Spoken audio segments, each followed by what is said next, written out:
Alright, so now we are under the hood of the Blazer, and yeah, a little dusty. Unfortunately, the parking lot at work isn't exactly the cleanest. So yeah, I got that to deal with. Like crap, I just put a brand new clean engine into this thing and now it's all dirty again. Oh well. Not much I can do about it, I guess. But as you might have noticed, I've got a couple of components out here for the air conditioning system. I am going to be attempting to do that install today because it is getting hotter than hell out here and I'm just sick of dealing with it on the way to work and back. Well yeah, and back too, because it is pretty warm at night too now, like 75 degrees, maybe warmer. Yeah, and humid as all get out, let's not forget that. But yeah, anyway, thankfully none of this dust has been getting into the evaporator because of the caps there and there. And the condenser should be alright too. It's got caps on it down there. And these, everything else has been in the house, so no big deal there. But I gotta pull the battery tray so I can access the condenser fittings. I gotta pull the intake off. I gotta pull the throttle brackets, all that fun stuff, so I can get the compressor out. And yeah, I figure what the heck, I'll just do a freaking how-to and we'll just go from there. Something I keep forgetting to mention that I did a couple months ago.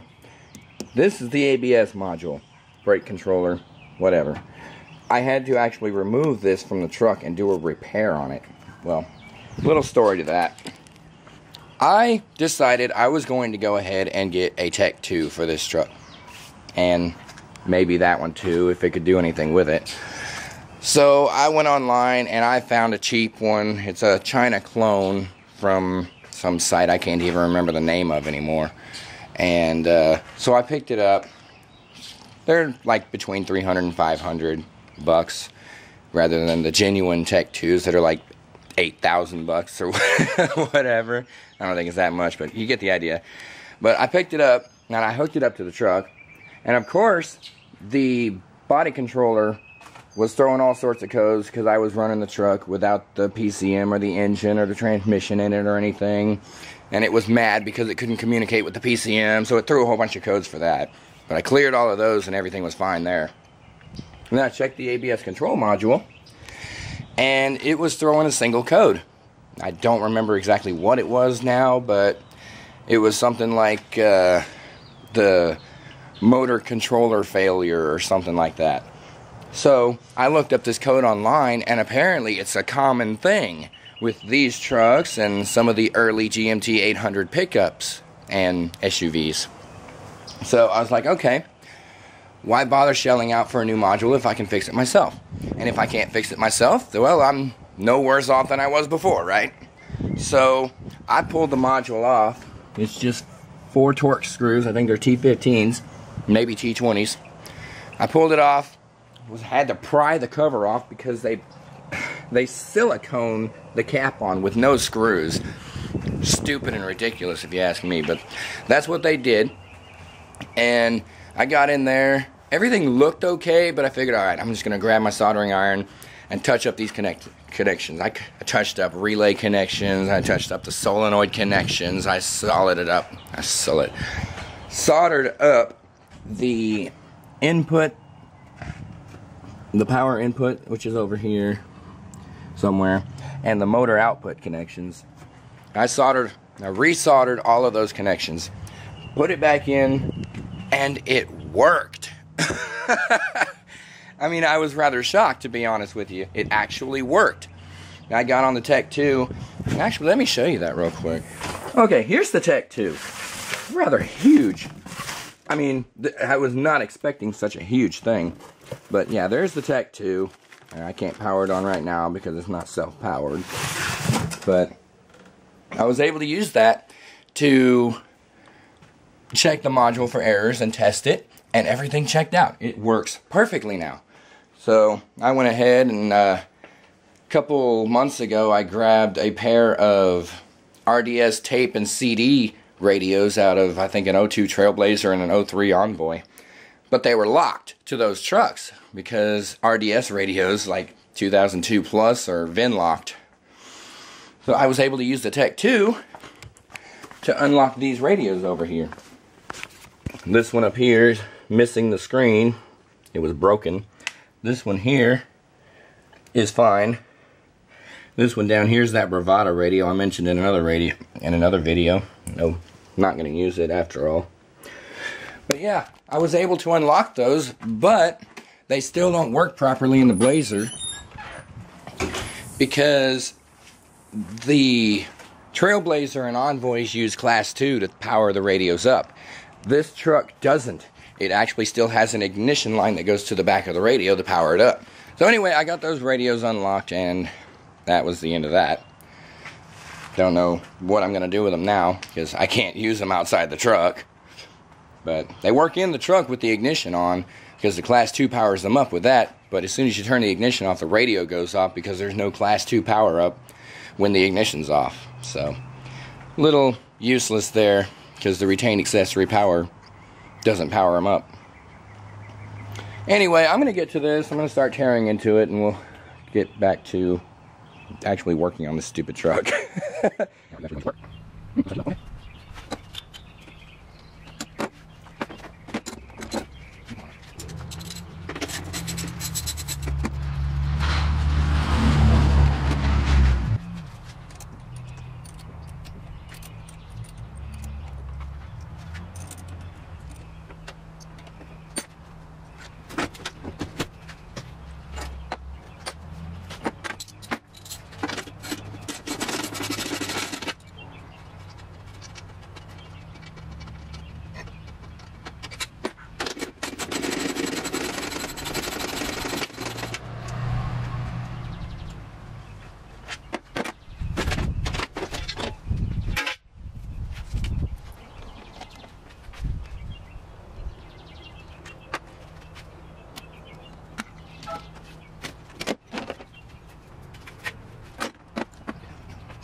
And once you get the old compressor out, there's one more thing you gotta do before you throw the darn thing away. Most likely your new compressor doesn't come with this right here, which is your high pressure cutout switch. So, yeah, you're going to need a pair of snap ring pliers. I've already pulled this thing out previously. Here's the snap ring. And yeah, it actually goes here, but it just fell in there, so whatever, it's just gonna go in there now. So it comes out pretty easy. Clean it up, and then you can install it on the new compressor. Yep. The same thing applies to your old accumulator. Pull the low pressure switch off of it, because the new one most likely, like I said, is not going to come with it. I actually took it off and actually have left it connected to the truck all this time. So these here are my snap ring pliers, because I don't have a proper pair. Screw it, they work. So pull the plug out of the back of this compressor, the new one, if I can get the darn thing. And there's a lip here.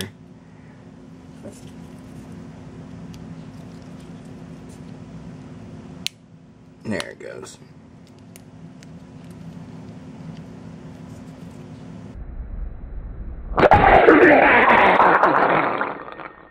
Okay then.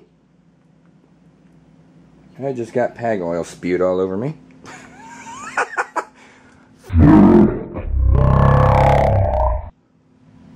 And there it is, in the new compressor.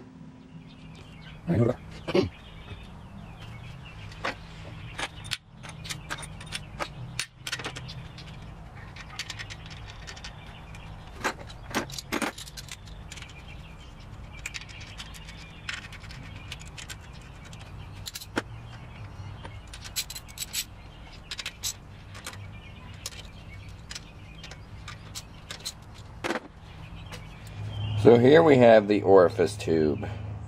Basically functions as somewhat of a screen to keep contaminants out of the evaporator and stuff.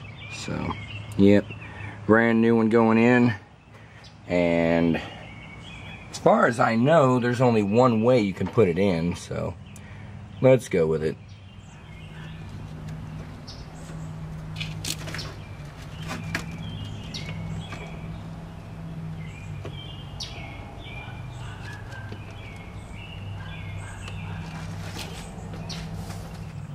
Alright, and there's that. It's in.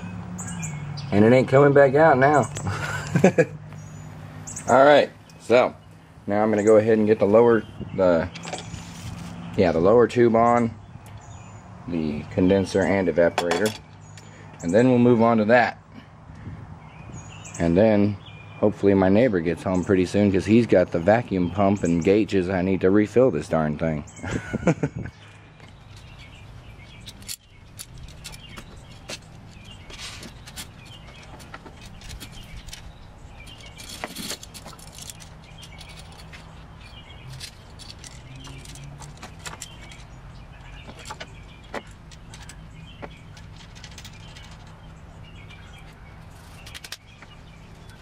No, it's a good thing aluminum tube can be easily bent, because that's going down right now, and there's no way that's even close to where it needs to go. Yeah, I'm not going to Well, it's a good thing aluminum tubing can be easily bent, because that's connected down there now, and there is no way that is even close to where it needs to go.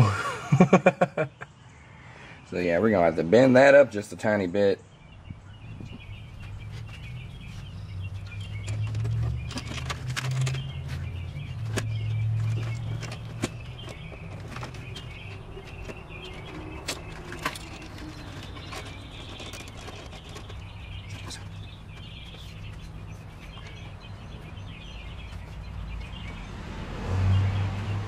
Oh, right on the goddamn truck.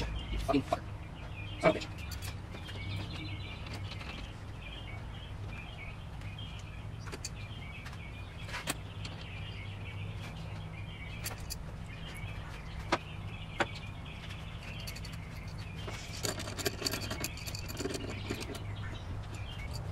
Only getting worse. Like that, yeah.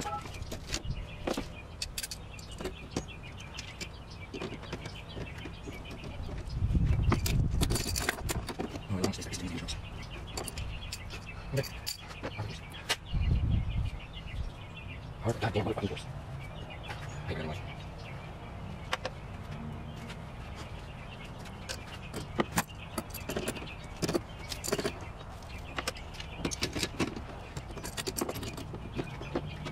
God, out of my way.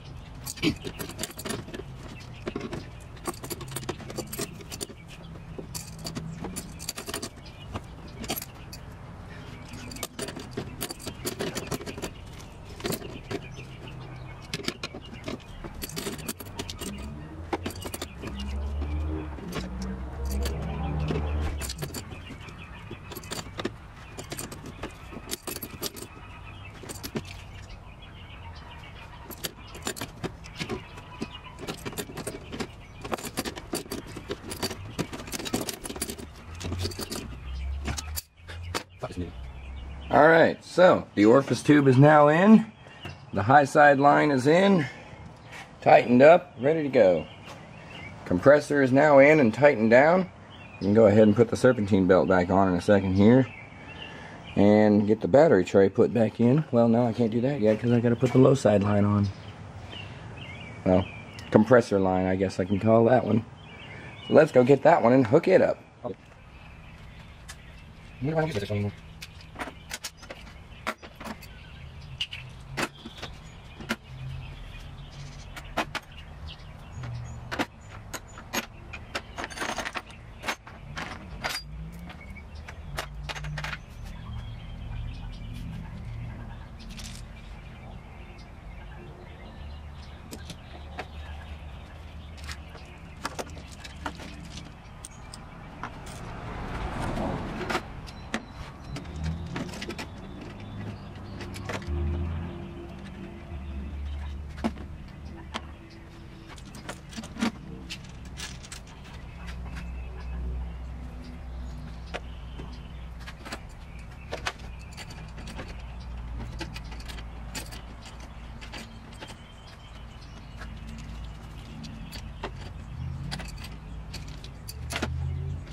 Alright, and for the moment that is where we're going to have to hold off, because I gotta wait.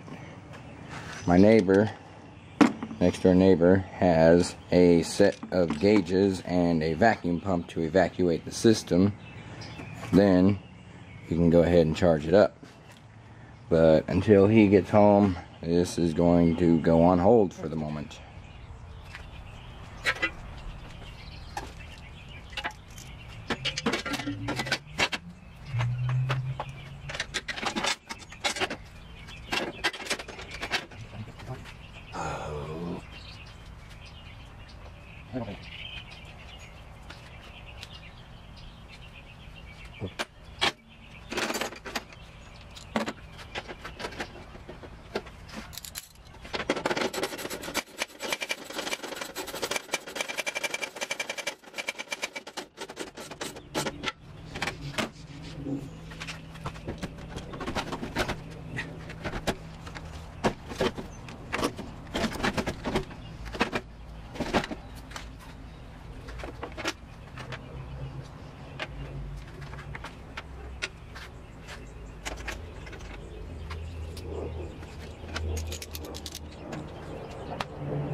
Hurry up and wrap on the hard face.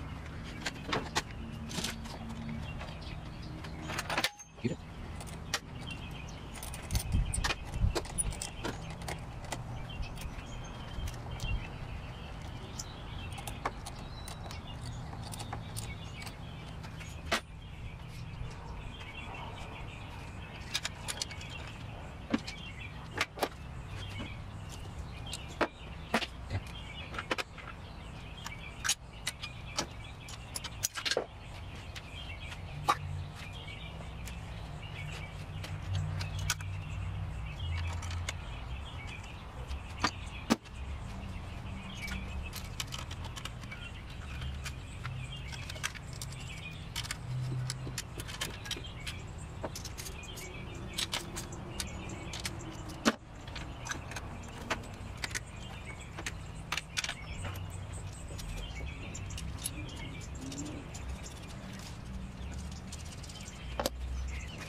Alright, compressor is now all hooked up electrically and mounted to the engine. Yeah, I guess I can go ahead and do the cert belt now.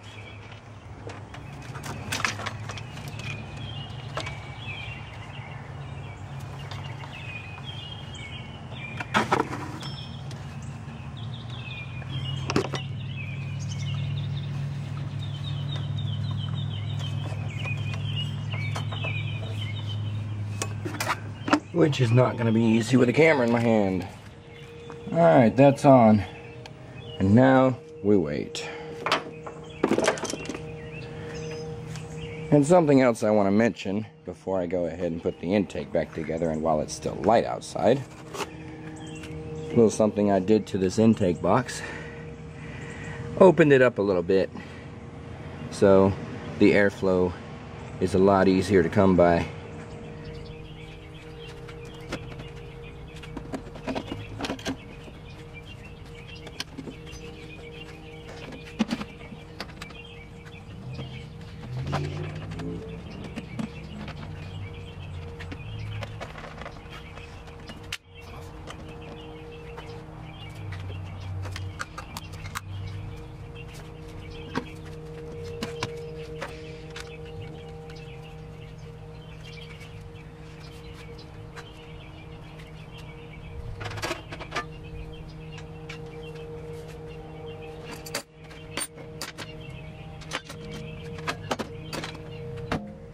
Well, I guess now I could go ahead and install my switch I intend to have for the air conditioning separate from this switch, because with this switch, these 3 positions and these 2 positions all turn on the AC compressor.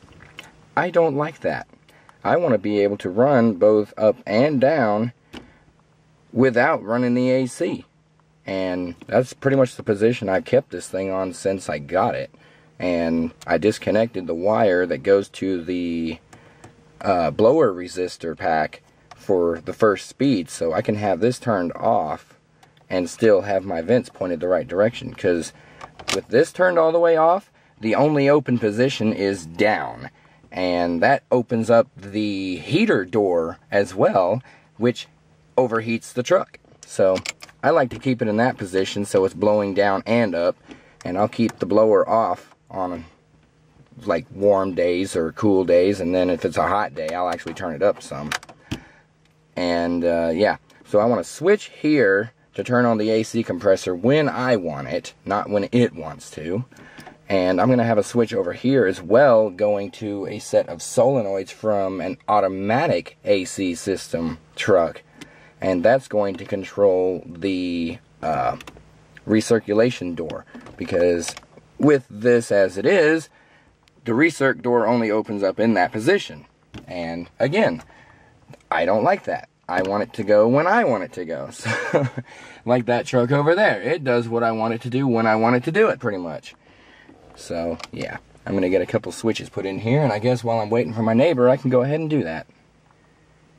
And the whole time I'm talking about the AC switch panel, it's missing its outer lens. Alright, so my HVAC panel now has 2 new switches in it. It's got a 2 position over here for turning on the AC compressor, and it's got a 3 position over here for turning on the recirculation door in the up position, or the heat door in the down position. And you'll notice I've also got my little status LEDs here. Well, I've got them sort of angled downward so that when I turn these switches on at night, they don't blind me to death. Hopefully it works out pretty well, but I guess we'll see. And we'll flip over to the back here, and you'll see there's a new wiring harness sticking out the back of this thing. Yes, and those switches just barely fit behind the circuit card for the rear defrost button. Yeah, just barely fit.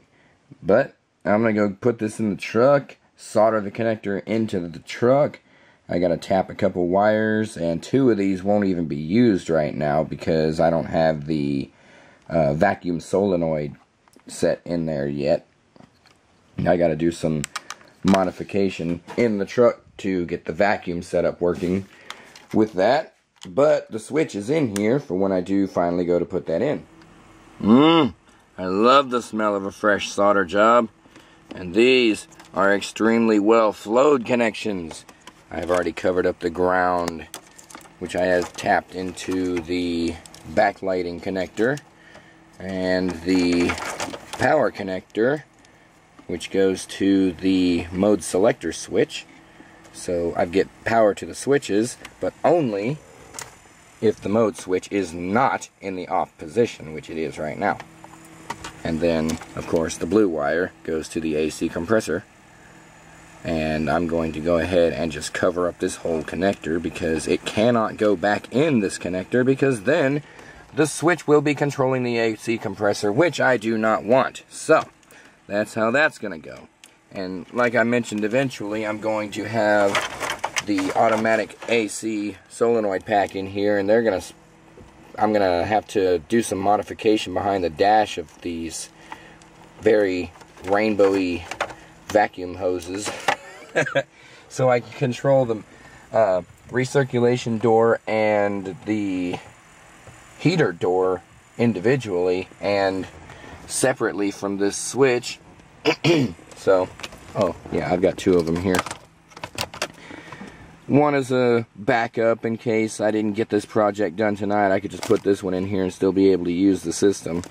But yeah, now I have to get these 3 wires here, the blue, the black, and the yellow, hooked up to these little guys that I can stick in this connector, which will then plug directly into this connector. And yeah, so it'll be an easy, quick disconnect. Which I also forgot to mention last night when I was showing these switches is exactly the same thing I have done back here. So yeah, there's actually two of them because there were so many different connections that needed to be made. And I've got a couple different connectors back here for ground and power in case I have more stuff I want to add to that later. I don't have to solder it in. I can just quick add it. So, yep, gotta get these soldered to these and then put in the connector, and then this thing will be ready to go pretty much.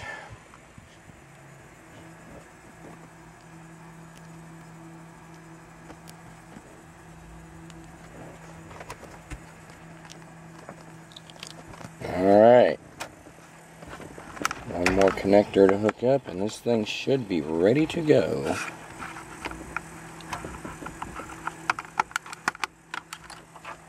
Okay, moment of truth.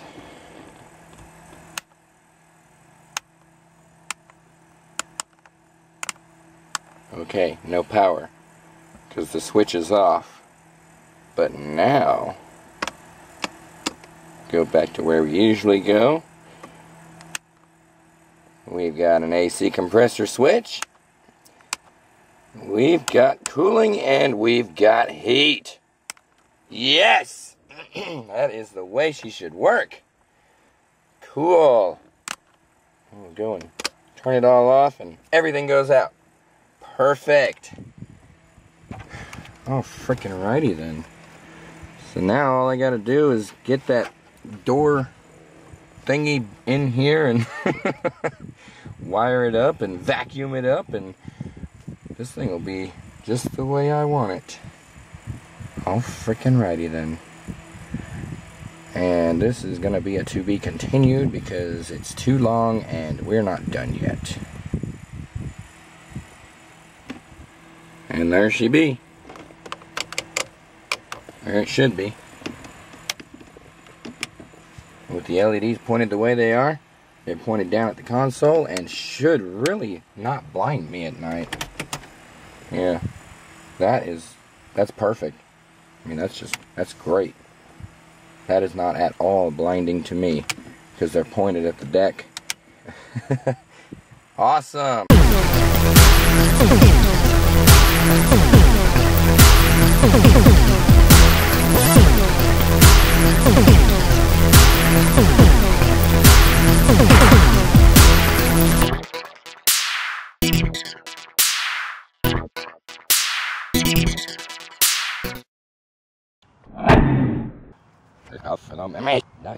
Up is going to be for turning on the cooling. My voice isn't. I hate this. Alright. Man,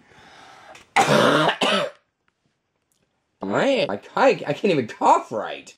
Alright. Let's put it where I usually do. Uh-oh. We have nothing working. Because I am a kind of a good idea if you're going to test something, if you just plug it in. Because I haven't turned the switch on.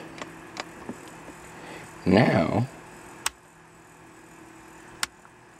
Oh, come on. What the f... Oh, this is... Oh, shit.